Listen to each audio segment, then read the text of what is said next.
तो जैसे हम लोग डिस्कस किए थे, सिंपल हार्मोनिक मोशन, जिसको हम लोग शॉर्ट में एसएचएम बोलते हैं, an oscillation in which the restoring force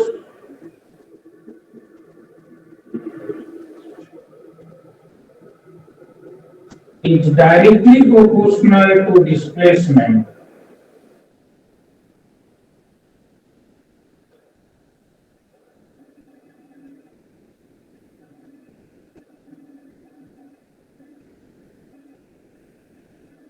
It's called as simple harmonic motion.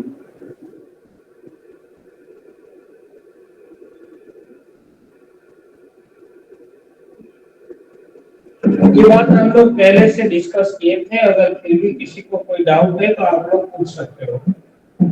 हम लोग ये बताए थे कि हम लोग अभी सिंपली लीनियर ऑसिलेशन के ऊपर ही ध्यान देंगे। आगे आगे फिर रोटेटरी ऑसिलेशन को भी डिस्कशन में इंक्लूड करेंगे।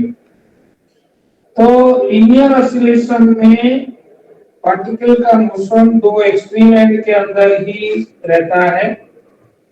बीच में एक पोजीशन होता है, जिसके बाद जो रेस्टोरिंग फोर्स होता है, वो रेस्टोरिंग फोर्स अपना डायरेक्शन को रिवर्स करता है। मीन पोजीशन से एक्सट्रीम एंड तक जो डिस्टेंस होता है, उसको हम लोग एम्पलीट्यूड ऑफ ऑसिलेशन बोलते हैं। तो जब ऑसिलेशन होता है, पार्टिकल अपना पोजीशन टाइम के साथ चेंज करता रहता है। The particle changes its position with respect to time. So suppose at an instant T, ये टाइम कौन रिकॉर्ड कर रहा है? ये जो टाइम है, ये कौन रिकॉर्ड कर रहा है कि टाइम के साथ पोजीशन का चेंज देखा जा रहा है? ये टाइम कौन रिकॉर्ड कर रहा है? Who is recording this time? हम लोग से। Who is recording this time? आप लोग इतने सारे बच्चे हो, अगर इंटरेक्शन में पार्टिसिपेट नहीं करोगे तो it will be very very desperate. I will be माने डिसअटेंड। इन फैक्ट आप लोगों का इंटरेक्शन ही मेरे को समझा देगा कि आप कितना समझ रहे हो। अदरवाइज मैं तो बहुत फास्ट चल सकता हूं।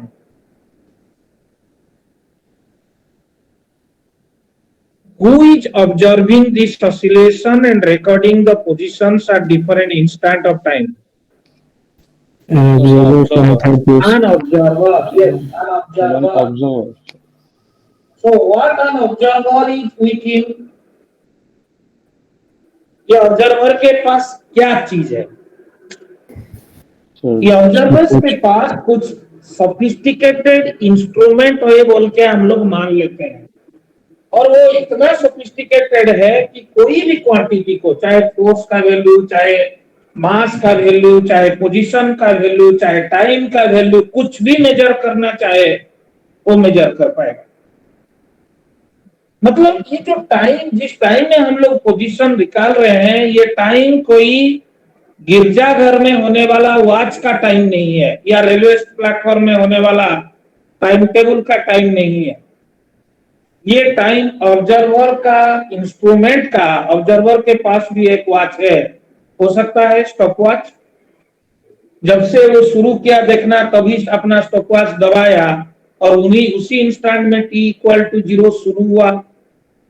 थोड़ी देर के बाद वो स्टॉप वॉच में जब टाइम इंस्टेंट t था, उसी इंस्टेंट में पार्टिकल का एक पोजीशन है, और उस पोजीशन को दर्शाने के लिए ऑब्जर्वर एक तरीका निकाला। वो क्या किया? इस मीन पोजीशन को ओरिजिन सोचा पोजीशन के लिए। Mean position, I mean origin is the position where from you start your measurement. Then choosing this as origin, and measuring the distance along this direction line of oscillation as x-axis, x coordinate is specified to be by a value x. So the value of x gives the position coordinate. I mean, it is the position coordinate that tells you what is the exact position at instant t. Because we have chosen the origin as x equal to 0, so whenever particle is left to origin, x will have a negative value. That means during oscillation, x may have a positive value as well as x may have a negative value. That is why x, instead of telling as a position coordinate, we prefer to tell it as displacement. What I call it an oscillation in which the restoring force, as I have discussed already, for any oscillation to be possible, a restoring force is essential. And this restoring force always is directed towards the mean position. जब भी particle mean position को cross करेगा, restoring force उसका उल्टा दिशा में आके उसको mean position की तरफ खींचना चाहिए.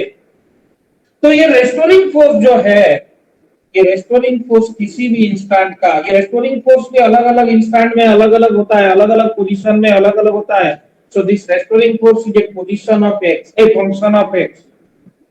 If the functional dependence between the restoring force and displacement is such that the restoring force is directly proportional to displacement, तो फिर उस ऑसिलेशन को हम लोग सिंपल हार्मोनिक मोशन बोलते हैं. मैं मोशन बोल रहा हूं, ऑसिलेशन नहीं बोल रहा हूं.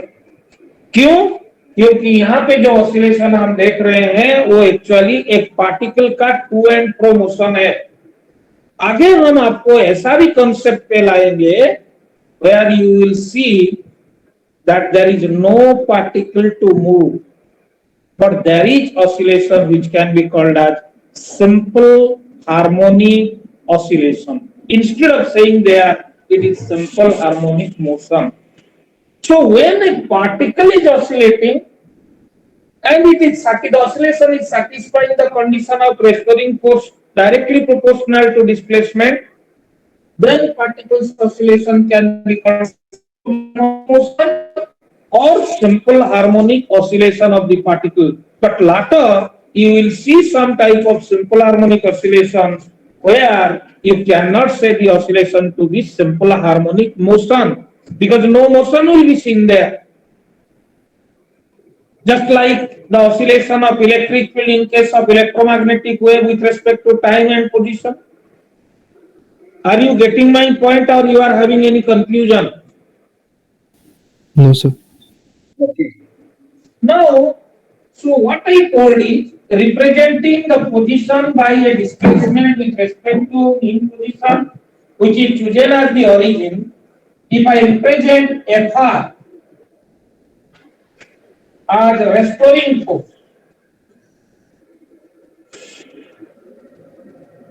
and S as a displacement at T,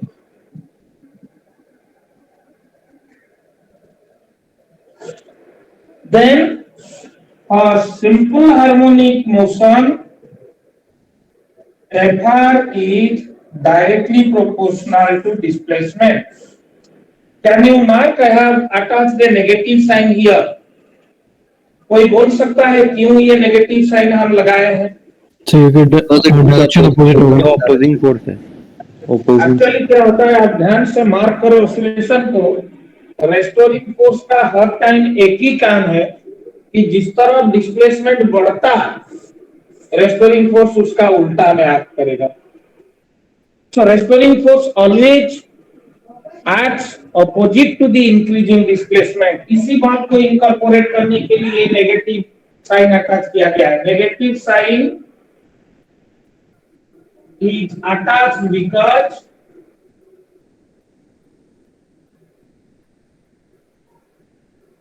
the restoring force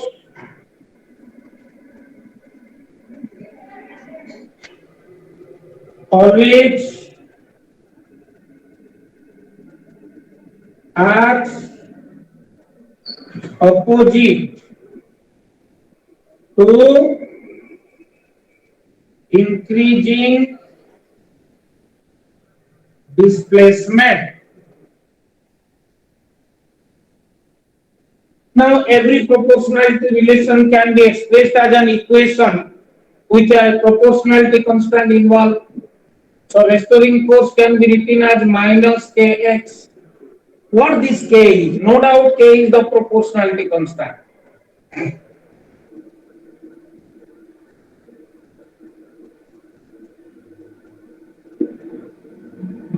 और ये एक ऐसा कांस्टेंट है जो फोर्स और डिस्प्लेसमेंट को रिलेट कर रहा है, रेस्टोरिंग फोर्स और डिस्प्लेसमेंट को। इसी वजह से इसको फोर्स कांस्टेंट बोला जाता है।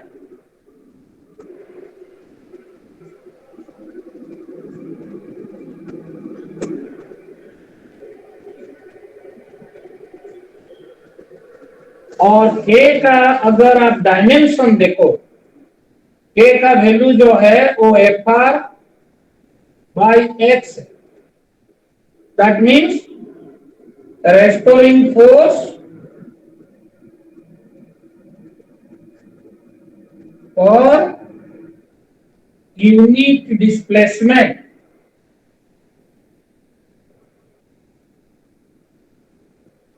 ए का अगर यूनिट देखोगे तो ये आपका हो जाएगा newton per metre in SI, in CGS dyne per centimetre. अगर आप डायमेंशन इसका लिखोगे तो ये हो जाता है m1 l1 t-2 divided by l1, तो this is m1 l0 t-2। ये डायमेंशन भी कुछ मायने रखता है, जो आगे आगे आप देखोगे उसका implication.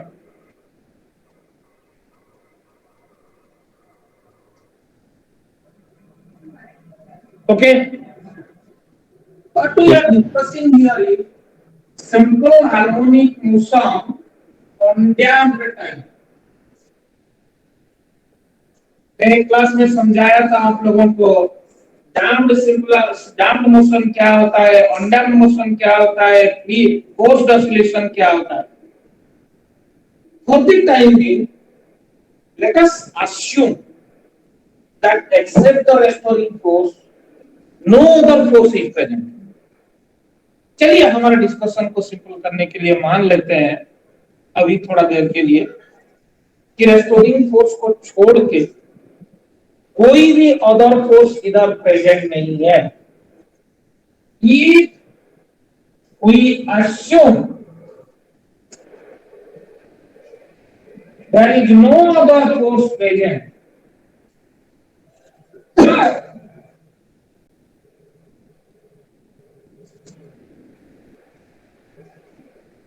except the restoring force,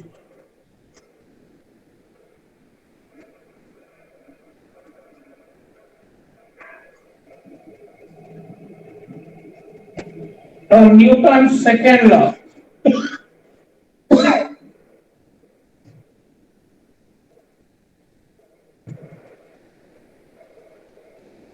F net is equal to Fr is equal to mass into acceleration, where A क्या है, acceleration oscillating particle का at any instant t, and can be written as double derivative of dv by dt, v is equal to dx by dt। तो ये हो गया D square X by D T square. किसी को किसी जगह पे तकलीफ हो रहा है तो बोलना, यहां तक ठीक है? Yes sir. Yes, sir.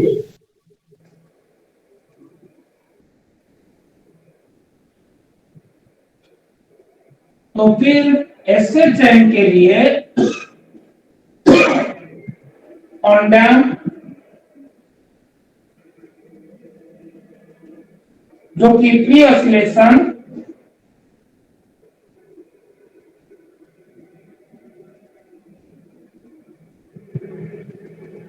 Fr is equal to minus kx,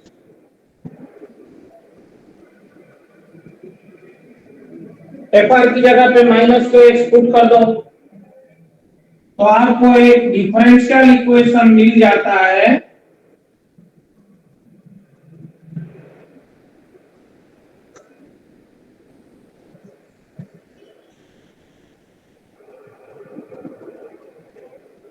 ये डिफरेंशियल इक्वेशन हमारे लिए बहुत इंपॉर्टेंट, बहुत काम का चीज है। आप अभी बताएंगे कैसे। आप लिख लिए सब लोग? Yes, sir. Yes, One sir. second.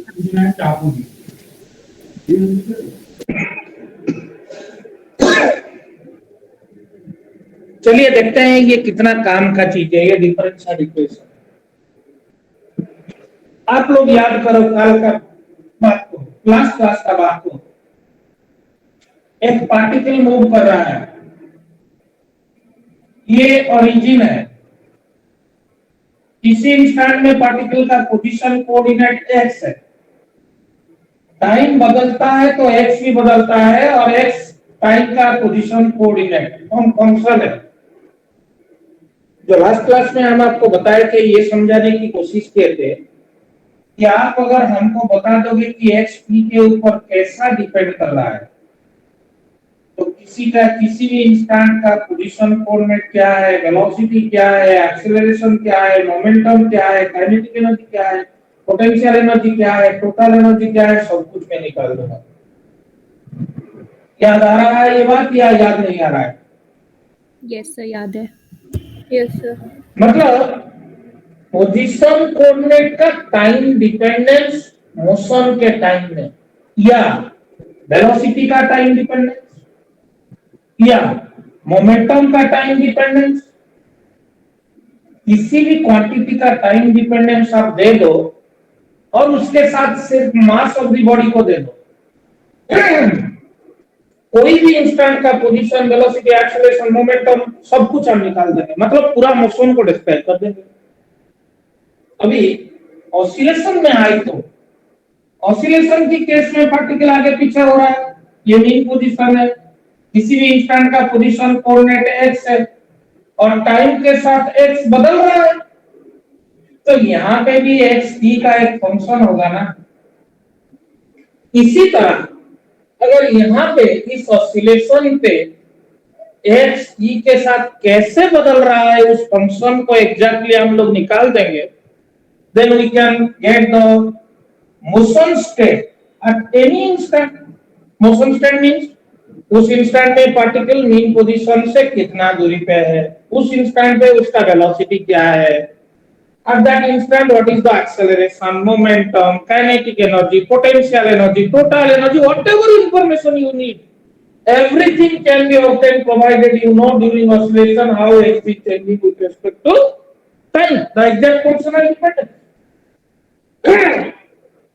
तो ऑसिलेशन के टाइम में डिस्प्लेसमेंट टाइम के साथ कैसा बदल रहा है, तो फंक्शन को अगर हम किसी तरह एग्जैक्टली निकाल देते हैं, तो फिर ऑसिलेशन के बारे में ऑल इंफॉर्मेशन हम लोग एक्सट्रैक्ट कर देंगे। किसी भी इंस्टेंट का displacement, velocity, acceleration, momentum, kinetic energy, potential energy, total energy, सब कुछ। ये जो मोशन है ये ऑसिलेशन है। तो किसी भी इंस्टेंट का मोशन स्टेट निकालना मतलब किसी भी इंस्टेंट का ऑसिलेशन स्टेट। और कभी कभार बोला जाता है किसी भी इंस्टेंट का डिस्टर्बेंस स्टेट। ये डिस्टर्बेंस स्टेट क्यों बोला जाता है?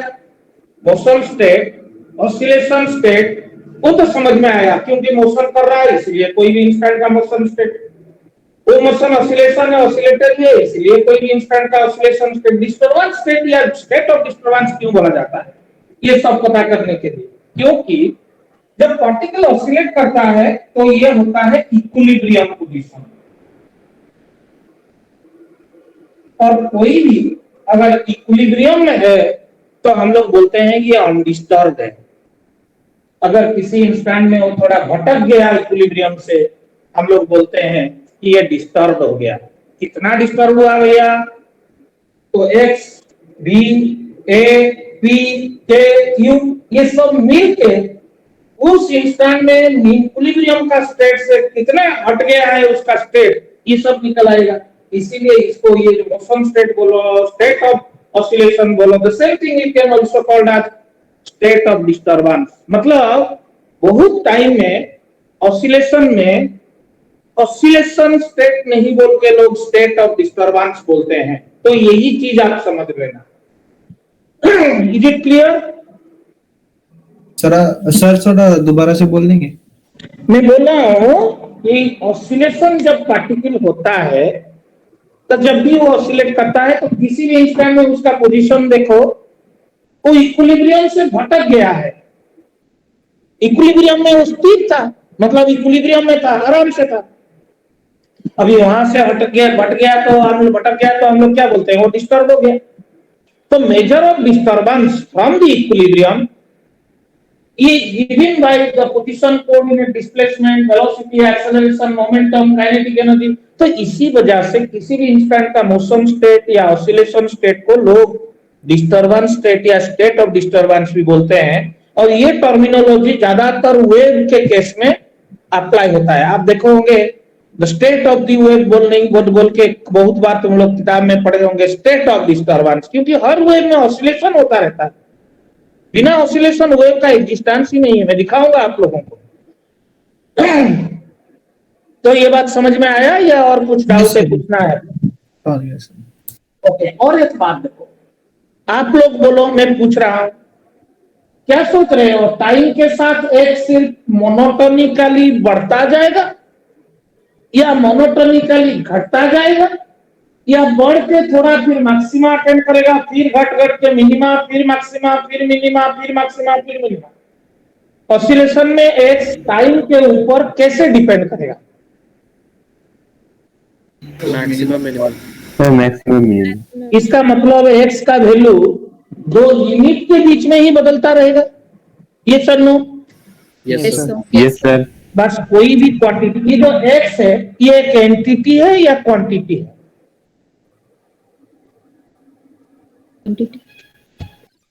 फिर कंफ्यूज हो गए। एंटिटी मतलब चीज, सामान। क्वांटिटी मतलब उस सामान का कैरेक्टरिस्टिक या प्रॉपर्टी को एस्टिमेट करने के लिए जो मेजरेबल क्वांटिटी बना जाता है उसको हम क्वांटिटी बोले। तो डिस्प्लेसमेंट एक एंटिटी है या क्वांटिटी है?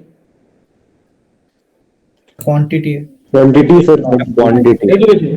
क्वांटिटी ସେଇଠି ବି ଅଛି ନୂଆ ପେନ୍ ଦେଖ, ମୁଁ ମୋର ପେନ୍ ରେ ଥିବ ଦେଖ, थोड़ा आगुरी सेठी भी अच्छी ब्लैक पेन। तो एक्स एक क्वांटिटी है, बी भी एक क्वांटिटी है। अभी आप बोलो ऑसिलेशन के टाइम में एक्स टाइम के साथ बदल रहा है, मतलब एक क्वांटिटी टाइम के साथ बदल रहा है, और किसी तरह वो क्वांटिटी टाइम के साथ किस फंक्शन के मुताबिक बदल रहा है वो निकल जाए तो ऑसिलेशन स्टेट या मोशन स्टेट या स्टेट ऑफ डिस्टरबेंस निकल जाता है बोल के आप लोग बोले। अभी आप इतना बोलो, देखो कैसे मैं कॉन्सेप्ट में बदलाव ला रहा हूं, इस चीज को थोड़ा मार्क करना। मैं पूरा फ्लिप कर दे रहा हूं कॉन्सेप्ट में ना। पहले क्या था, मैं बोला एक पार्टिकल ऑसिलेट कर रहा है।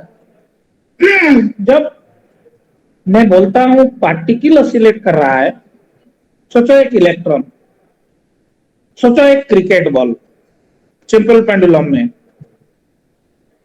कोई पार्टिकल या बॉडी ऑसिलेट कर रहा है बोलने से ना आपका नजर पूरा वो बॉडी के ऊपर रहता है और कुछ मेजर नहीं करते हो, आप बस उसी का आगे पीछे होना देखते हो, विजुअलाइज करो। लेकिन यहां पे नजर डालो, आप अभी अभी क्या बोले, ये जो एक्स जो कि बॉडी नहीं है, एक क्वांटिटी है, बॉडी तो एक एंटिटी है। आप इस चीज को नजर करो तो ये जो डिस्प्लेसमेंट है ये एक मैक्सिमा और मिनिमा के बीच में, नेगेटिव पॉजिटिव के बीच में, एक ऊपर एक्सट्रीम और एक नीचे एक्सट्रीम के बीच में, खाली ऊपर नीचे उसका वैल्यू हो रहा है। एक्स का वैल्यू जो मैं बोलूंगा ना, एक्स टी का फंक्शन है, और वो फंक्शन ऐसा जरूर होगा कि एक्स का वैल्यू टाइम, देखो यहां पे टाइम भी ऊपर नीचे हो रहा है या टाइम सिर्फ बीतता जा रहा है? बोलो। सर टाइम से बीतता जा रहा है। मतलब time is monotonically increasing, Yes, sir. Yes sir. Yes, वो sir. कभी ऊपर नीचे नहीं हो रहा है, but who is going up and down and up and down and up and down? X, displacement. Displacement. तो आपको अगर किसी ने बोले how x is changing, what you will say? You will say that the same value of x is getting repeated frequently after a specific time interval. Yes, बोलोगे sir. या नहीं बोलोगे? Yes. आप बोलोगे कि x का वैल्यू बस a minus a और प्लस a के बीच में आगे पीछे खाली उसका वैल्यू हो रहा है। माइनस a, सोचो माइनस a मतलब -2 सेंटीमीटर, ये वाला 0, तो -2 सेंटीमीटर से +2 सेंटीमीटर के बीच में खाली उसका वैल्यू बदल रहा है। और कभी इंस्टेंट में अगर उसका डिस्प्लेसमेंट +1 सेंटीमीटर था तो एक टाइम पीरियड के बाद फिर वही +1 सेंटीमीटर आएगा। Yes, sir. तो आपको किसी ने अभी पूछेगा एक्स का बदलाव कैसे हो रहा है, नॉन पीरियडिक या periodic? Periodic. Sir periodic. Whereas time Non-periodic.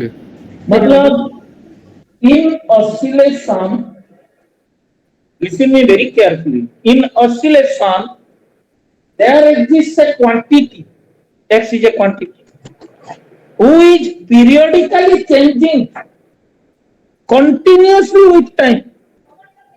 Time is not changing periodically, x is changing periodically, time is monotonically increasing.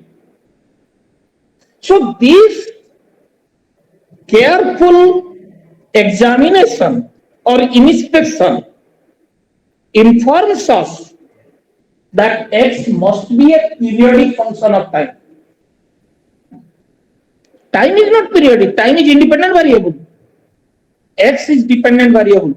x time के साथ बदल रहा है, टाइम कभी x के साथ नहीं बदला है। टाइम नहीं बोल रहा है कि तू चेंज हो x तब जाके मैं चेंज होऊंगा, नहीं, x को t के साथ बदलना पड़ेगा। टाइम कभी भी डिपेंडेंट वेरिएबल नहीं हो पाएगा, टाइम हर टाइम इंडिपेंडेंट, क्योंकि टाइम का बदलने में किसी का कंट्रोल नहीं है।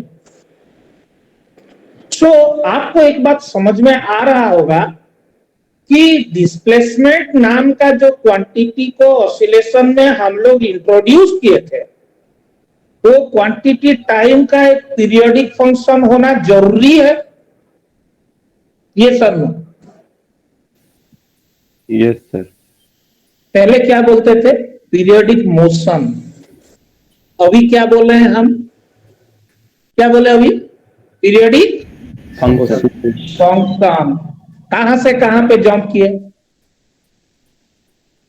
एक फेनोमेना से मैथमेटिक्स में चला आए, फिर मैथमेटिक्स बिल्डअप करेंगे और मैथमेटिक्स में जो रिजल्ट निकलेगा वो रिजल्ट को देख के फेनोमेना के बारे में कंक्लूजन लेंगे। यही होता है ना साइंस में, मैथमेटिक्स का रोल तो यही है। फेनोमेना को देख के मैथमेटिक्स बनाते हैं, फिर मैथमेटिक्स को एनालिसिस करते हैं, अलजेब्रा और एनालिसिस के थ्रू एक्सपांड करते हैं, फिर फाइनली एक रिजल्ट में पहुंचते हैं जिसको देख के फेनोमेना के बारे में काफी सारे इंफॉर्मेशन इकट्ठा करने की कोशिश करते हैं, जो करेंगे हम। But this small analysis tells us that in an oscillation there is a quantity who is a periodic function, it is changing periodically. यहां पे आ गया आपका कॉन्सेप्ट में ड्रास्टिक बदलाव। Initially whenever you are talking about oscillation you are focusing on the particular body. जब electron का oscillation देख रहे थे आपका फोकस पूरा इलेक्ट्रॉन के ऊपर था। किसी ने पूछता था कौन ऑसिलेट कर रहा है, आप बोलते थे इलेक्ट्रॉन ऑसिलेट कर रहा है, एन एंटिटी इज ऑसिलेटिंग। यहाँ पे आपका नजर इलेक्ट्रॉन के ऊपर नहीं है, आपका नजर एक्स के ऊपर है, क्वांटिटी के ऊपर है। आपको किसी ने पूछेगा कौन ऑसिलेट कर रहा है, आप बोलोगे एक्स ऑसिलेट कर रहा है, उसी का वैल्यू ऊपर नीचे हो रहा है दो एक्सट्रीम एंड के बीच में। Where is the difference? The difference is Here the entity is oscillating that you are visualizing. Here the same oscillation is understood in a way by interpreting the same oscillation as oscillation of a quantity. Now you may be asking me, what is the advantage? You may be asking, sir entity का oscillation बोले, quantity का oscillation बोले, अरे same thing के लिए तो दोनों चीज बोले, तो इसमें फायदा क्या है? क्या ऐसा ऑसिलेशन दुनिया में है जहां पे बिना एंटिटी एक क्वांटिटी ऑसिलेट कर रहा होगा? कभी देखे हो? कोई एंटिटी नहीं होगा उधर, बट एक क्वांटिटी ऑसिलेट कर रहा होगा। क्या ऐसा कभी है? No, sir. बोलो No, sir. कहां पे है? एग्जाम्पल बोलो। बिना मीडियम, बिना पार्टिकल, बिना एंटिटी, बस से क्वांटिटी का ऊपर नीचे पीरियोडिकली भारी करना हम लोग देख पा रहे हैं। वहां पे कोई बॉडी, कोई पार्टिकल इन्वॉल्व नहीं है।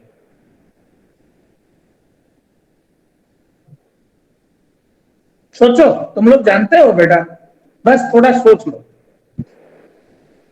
याद करो 12th class. Light. Yes, light जब वैक्यूम में जाता है, इलेक्ट्रोमैग्नेटिक वेव जब वैक्यूम में जाता है, वैक्यूम क्या है? जहां पे कुछ नहीं है, मीडियम नहीं है, पार्टिकल नहीं है, कुछ नहीं, वहां पे भी किसी पॉइंट में इलेक्ट्रिक फील्ड का वैल्यू अपने आप एक डायरेक्शन में होके बढ़ता रहता है। एक मैक्सिमम वैल्यू तक इलेक्ट्रिक फील्ड का वैल्यू बढ़ गया, फिर अपने आप उसी पॉइंट में इलेक्ट्रिक फील्ड का मैग्नीट्यूड गिरने लगा, जीरो हुआ, फिर उल्टा दिशा में इलेक्ट्रिक फील्ड डायरेक्टेड होके उसी तरह बढ़ने लगा। तो आप क्या बोलते हो? वहां पे पार्टिकल बस ऑसिलेट कर रहा है या इलेक्ट्रिक फील्ड ऑसिलेट कर रहा है? Electric. क्या बोलते हो? Electric field. तो अगर आप ऑसिलेशन को क्वांटिटी का ऑसिलेशन के रूप में देख नहीं पा रहे हो, तो फिर इलेक्ट्रिक फील्ड का ऑसिलेशन भी एक ऑसिलेशन हो सकता है। उसको आप, तो मतलब ये बताना मैं चाहता हूं कि ऑसिलेशन के बारे में डिस्कस करते हुए ये चीज दिमाग से हटा दो कि हर time there must be a body who is moving up and down और टू एंड फ्रो और back and forth. No, anywhere if a quantity's value is changing periodically in between a maximum and minimum, we say that quantity is oscillating. Instead of discussing oscillations in terms of oscillation of the entities, you please discuss always oscillations of quantities. That is the first message that I wanted to tell you. I think you have understood what I mean to say. Sir? Yeah. So in class 12, we also studied that light has dual nature. That is, it can act as wave and as Oh, well as we will come to particles. that. We will come to that. When you say light has dual nature, you do not mean by that light has a mass that you are going to measure. No. What you mean there is light has a momentum. Now, when you say light has a momentum, you may inherently or intrinsically think of its mass, but worthless to consider, because in the phenomena you are not going to conserve the mass of light, you are going to conserve the momentum of light. So these all, because momentum is there, light has a momentum or light has a pressure, light can exert pressure. So you can think of light must be having some material characteristics, otherwise how it can have a mass, it can have a momentum. We will come to that. I will discuss everything when I will be coming to quantum mechanics chapter. Quantum mechanics chapter basically deals all these things, and in that time I will address all your questions. I actually invite you all, encourage you all to ask this type of, ponder over this type of questions.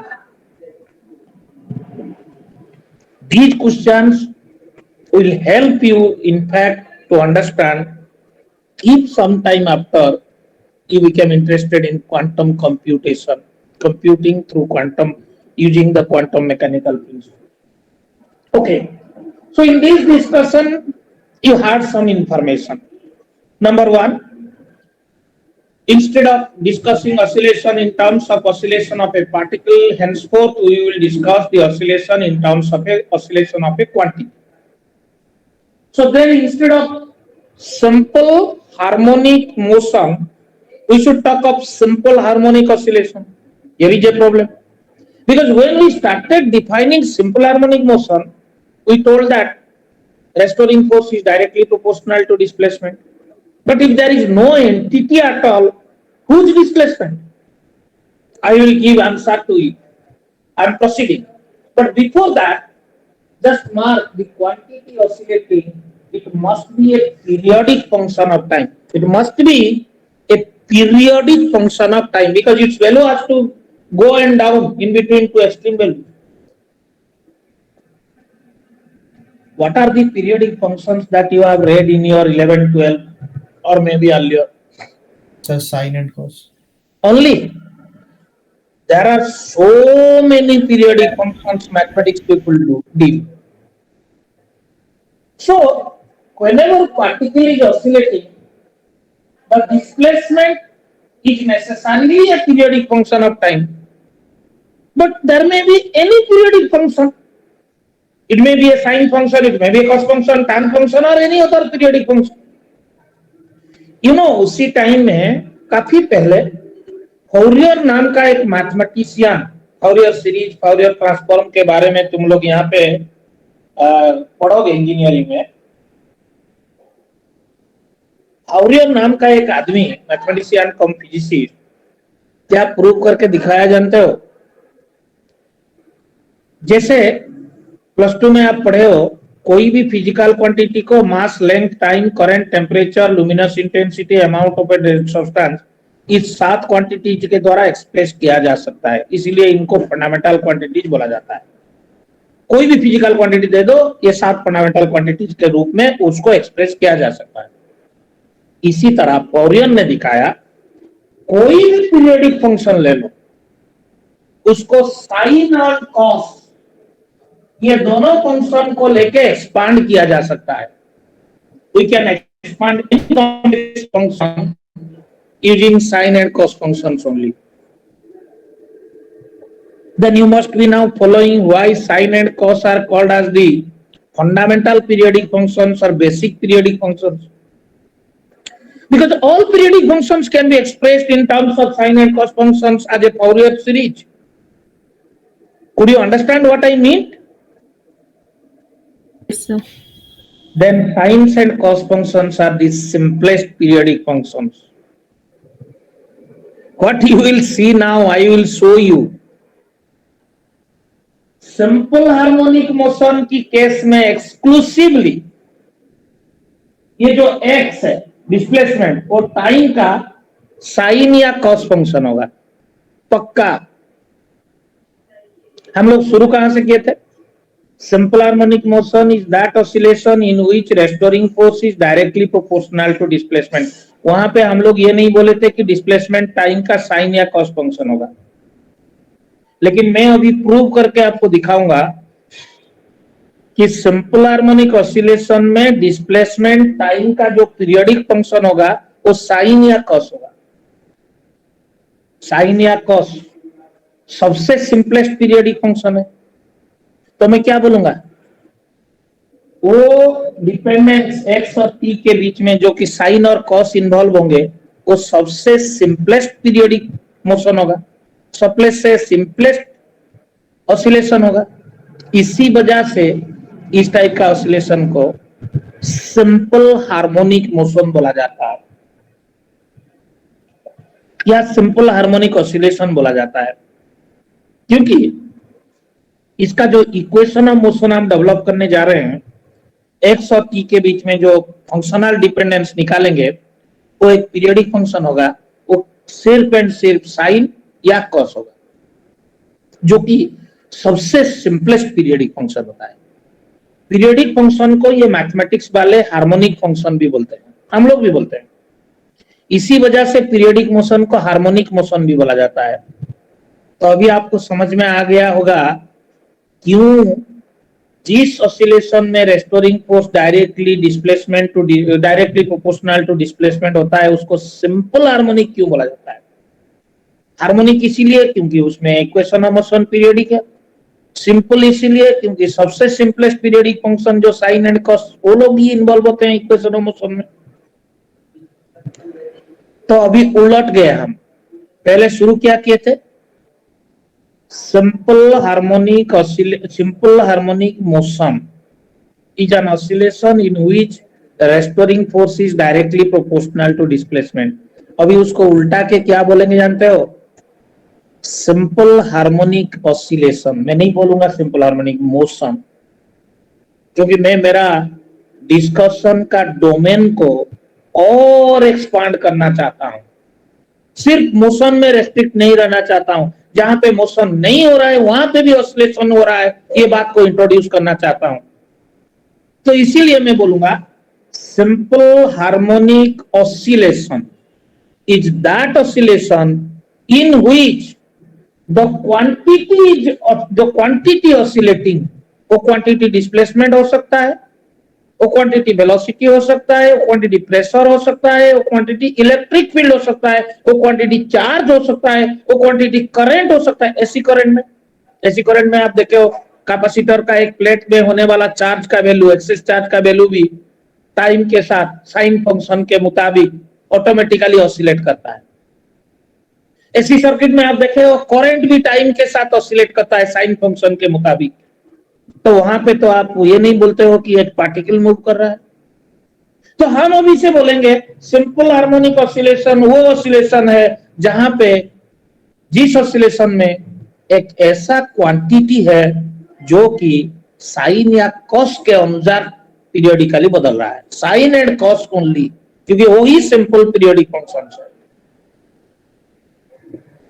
अपना सोच, अपना समझ में कितना बदलाव में ले आया, किसी चीज को आगे बढ़ रहे हैं। लेकिन हम लोगों का सिलेबस सिर्फ एंड सिर्फ सिंपल हार्मोनिक मोशन को लेके है।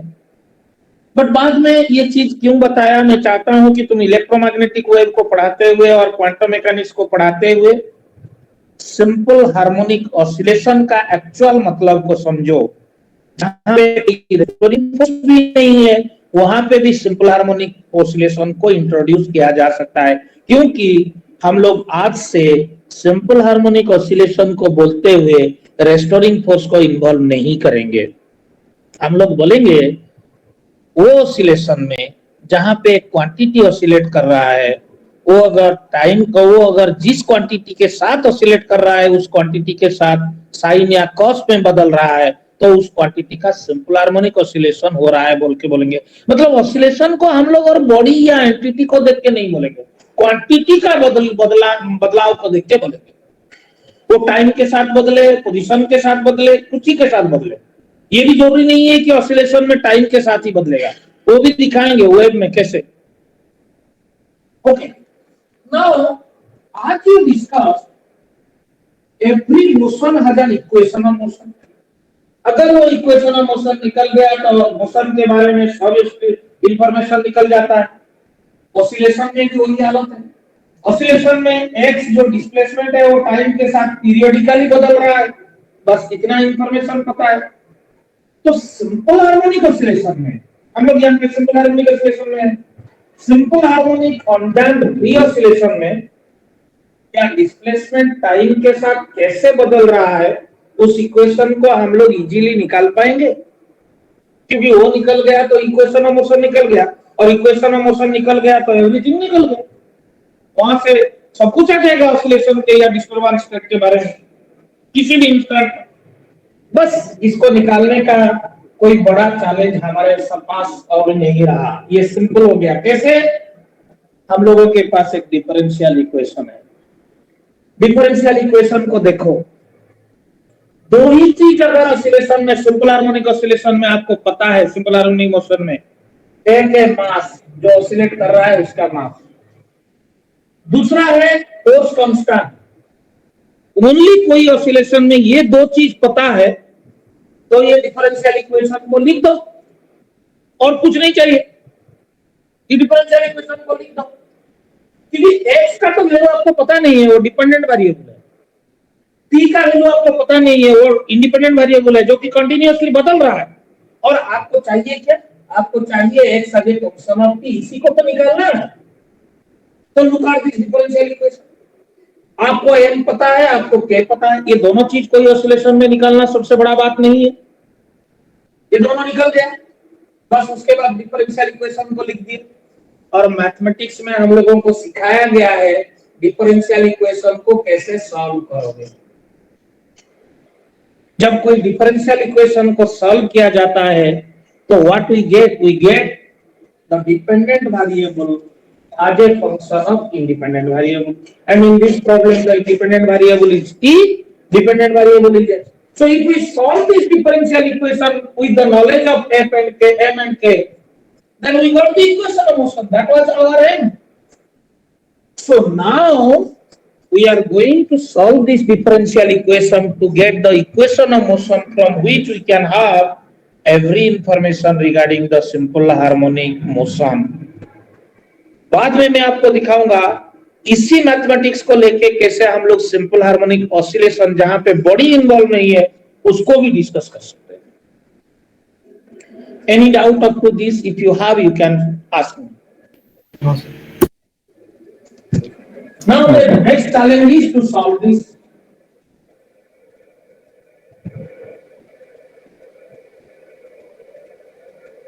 अभी आप समझ रहे होंगे मैं क्यों इक्वेशन ऑफ मोशन को इतना डिटेल्स में नैरेट कर रहा था। ये सब चीज आप लोगों का 11th क्लास में पढ़ा देना चाहिए था, अनफॉर्चुनेट। ओके, इसको सॉल्व कर दूं, कोई बड़ा बात नहीं, थोड़ा सा इंस्पेक्शन करके या कोई मैथमेटिकल टेक्निक लेके मैं इसको सॉल्व कर सकता हूं। लेकिन मैं क्या चाहता हूं, व्हाट माय एम इज, मैं चाहता हूं कि मैथमेटिक्स ऐसा बने कि जहां पे कोई एंटिटी ऑसिलेट नहीं हो रहा है वहां पे भी ये केस अप्लाई हो जाए। जहां पे कोई एंटिटी ऑसिलेट नहीं कर रहा है वहां पे भी ये केस अप्लाई हो जाए, ये मैथमेटिक्स अप्लाई हो जाए। इस तरह मैथमेटिक्स में बनाना चाहता हूं। अच्छा, ये इक्वेशन में एंटिटी के साथ कौन इन्वॉल्व है? मास। अब अगर आप मास को इधर रखोगे तो आपको बोलना पड़ेगा कौन सा एंटिटी ऑसिलेट कर रहा है। मैं ऐसा नहीं चाहता हूं ना, मैं चाहता हूं उस ऑसिलेशन को क्वांटिटी का ऑसिलेशन में देखो। इसीलिए एंटिटी के साथ जुड़ा हुआ जो चीज है उसको मैं पहले निकाल फेंकना चाहता हूं, मास को हटाना चाहता हूं। इसीलिए मैं इसको थोड़ा सा मॉडिफाई कर दूंगा।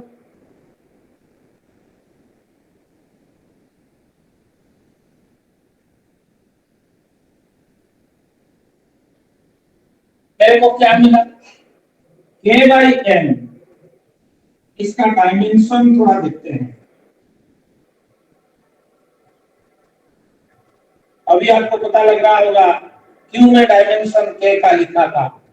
m1 e to the power -2 divided by m1 e to the power -2, जो कि e to the power -1 का स्क्वायर फ्रीक्वेंसी का स्क्वायर।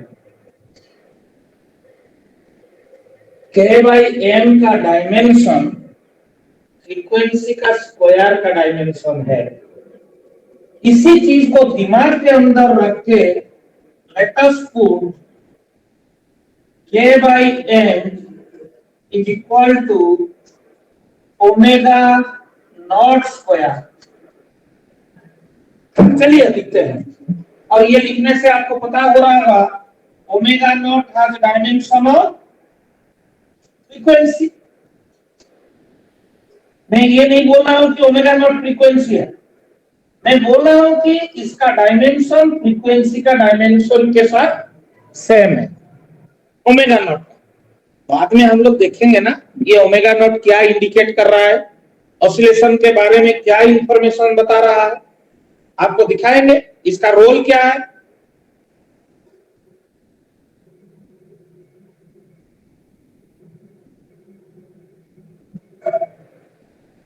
ओके,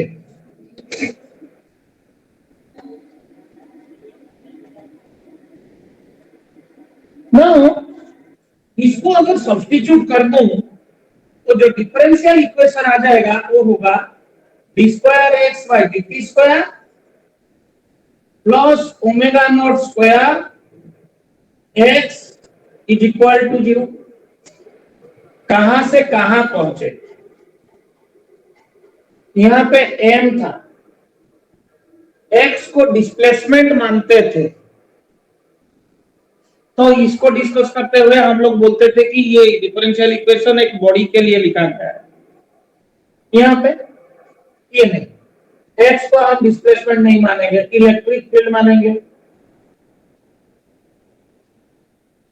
चार्ज मानेंगे, करंट मानेंगे, प्रेशर मानेंगे,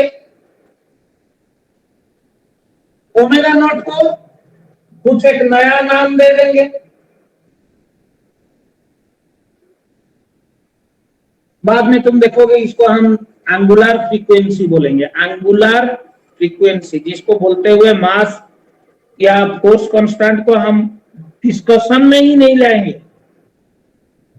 तो फिर किसी ने अगर आके तुम्हारे सामने डायरेक्टली इसके बदले में एक इक्वेशन लिख दिया, square E by D T square is plus omega not square E is equal to 0, तो तुम क्या बोलोगे? सर इसका जो सॉल्यूशन है वो सॉल्यूशन में ई टी का ऐसा फंक्शन है जैसा फंक्शन इस केस में एक्स टी का हो रहा था। तो यहाँ पे भाई उस फंक्शन को अगर सिंपल हार्मोनिक फंक्शन बोलते हो तो यहाँ पे इलेक्ट्रिक फील्ड टाइम का सिंपल हार्मोनिक फंक्शन बोलने से क्या तकलीफ है तुमको? यहाँ पे मास को सोचना पड़ता था, बोलते हुए दिमाग के अंदर बॉडी के बारे में विजुअलाइजेशन करना पड़ता था। यहाँ पे इलेक्ट्रिक फील्ड को बोलते हुए हमको करने का जरूरत ही नहीं है, बस मैं क्वांटिटी के ऊपर फोकस कर रहा हूं। यही फायदा है इस फॉर्म में नहीं लिख के इस फॉर्म में डिफरेंशियल इक्वेशन को लिखने के लिए।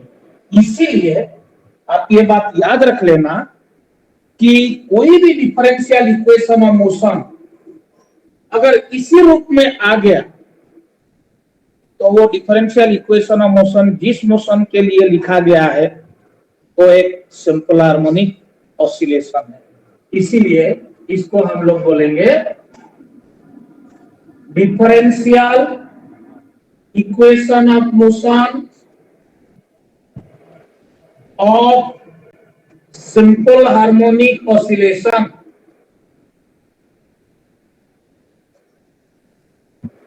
मैं सिंपल हार्मोनिक मोशन नहीं लिखा। आप ये बोल सकते हो इक्वेशन ऑफ मोशन क्यों बोले, मोशन टर्म को भी उड़ा देते तो अच्छा होता। बस ये हिस्ट्रिकल रीजन से है, जो कि प्रैक्टिकली हो सकता है कि कोई बॉडी मूव ही नहीं कर रहा है, लेकिन ये लिखते हुए हम लोग बोलेंगे कि एक इलेक्ट्रिक फील्ड का इक्वेशन ऑफ मोशन टाइम के साथ E as a function of t. तो सिंपल हार्मोनिक मोशन का डिफरेंशियल इक्वेशन ये है। इसको सॉल्व कैसे करेंगे? सॉल्व करने का कोई बड़ा काम नहीं है, आप इसको ध्यान से मार्क करो। d square x by dt square is equal to minus omega naught square into x। मतलब x t का एक ऐसा फंक्शन होना चाहिए कि x को t के साथ दोबारा डेरिवेटिव कर दो, दो बार, जो निकलेगा वो प्रोपोर्शनल टू माइनस एक्स होना चाहिए। बस ये डिफरेंशियल इक्वेशन तो यही बोला है। ये डिफरेंशियल इक्वेशन बोला है कि x t का एक ऐसा फंक्शन है कि उसको दो बार डेरिवेटिव कर दो, जो निकलेगा वो x के साथ, x का माइनस के साथ प्रोपोर्शनल होना चाहिए।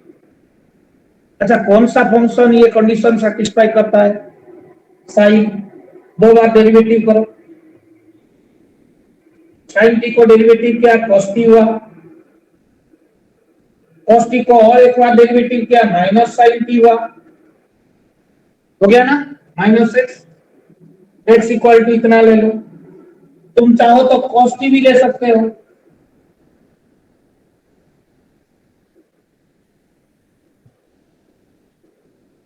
तो इसका मतलब इसका सॉल्यूशन के रूप में x equal to sine T आप लिख सकते हो, लेकिन ओमेगा नॉट तो नहीं आ रहा।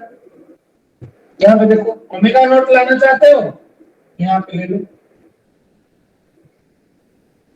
फर्स्ट डेरिवेटिव में एक ओमेगा नॉट आएगा, सेकंड डेरिवेटिव में और एक ओमेगा नॉट आएगा, हो गया ना, minus omega square not square x. Same thing here,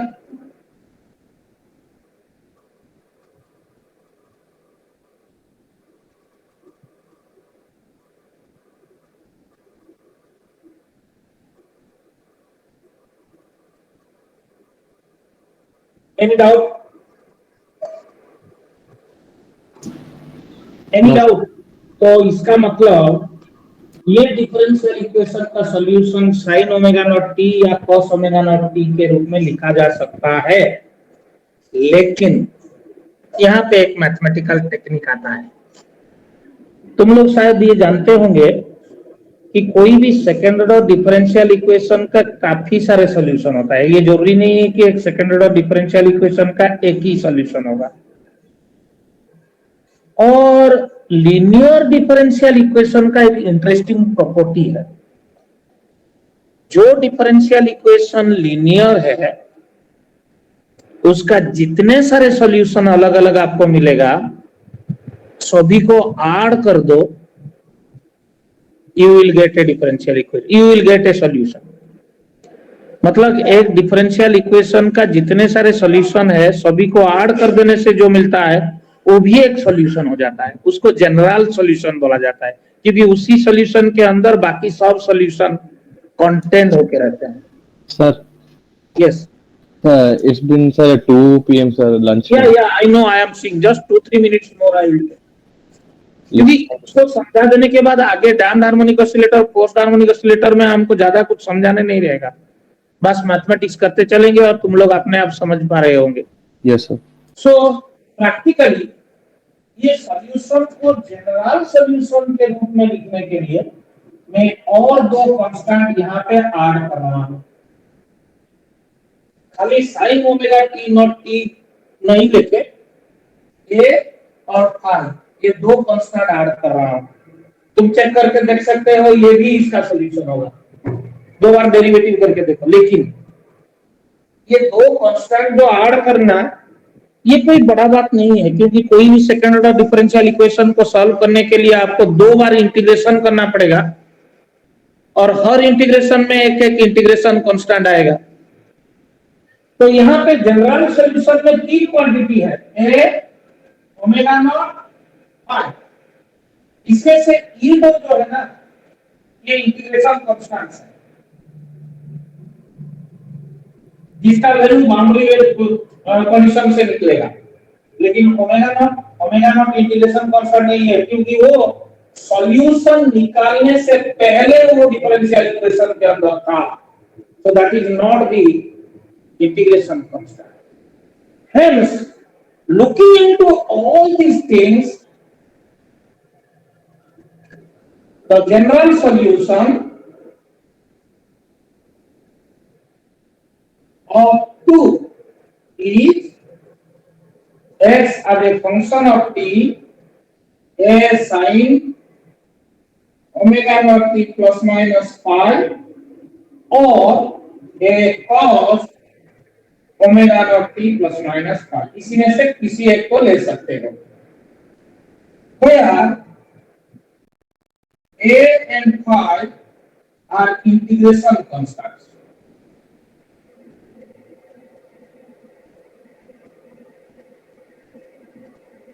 omega naught नहीं है, क्योंकि ओमेगा नॉट सॉल्यूशन निकालने से पहले उसको इंट्रोड्यूस किया गया है। सॉल्यूशन के टाइम पे जो कांस्टेंट आता है उसको इंटीग्रेशन कांस्टेंट बोला जाता है, इंटीग्रेशन करने के टाइम। तो आपको अभी समझ में आ गया कि जहां पे भी कोई एक क्वांटिटी ऑसिलेट कर रहा है, वो अगर साइन या कॉस फंक्शन के मुताबिक ऑसिलेट कर रहा है तो उस ऑसिलेशन को हम लोग सिंपल हार्मोनिक ऑसिलेशन या साइनोसॉइडल ऑसिलेशन बोलेंगे। कोई भी सिंपल हार्मोनिक ऑसिलेशन को हम लोग साइनोसॉइडल ऑसिलेशन भी बोलते हैं, क्योंकि वहां पे साइन या कॉस फंक्शन ही पीरियोडिक फंक्शन इन्वॉल्व होता है क्वांटिटी का फंक्शन को लिखने के लिए। Now here I end the class. If you have any doubt, you ask. No, sir. So if no one has no doubt, you can leave. Sir, attendance, sir. Attendance attendance आज भूल गया, late हो गया, attendance लेंगे तो फिर 10 minute में उसको सभी को दे दूंगा. Yes, sir. नेक्स्ट क्लास में मैं याद रखूंगा अटेंडेंस देने के लिए. Thank you. Thank you, sir. Thank you sir Thank you, sir. Thank you, sir. Thank you, sir. Thank you sir Thank you, sir. Thank you, sir. Thank you.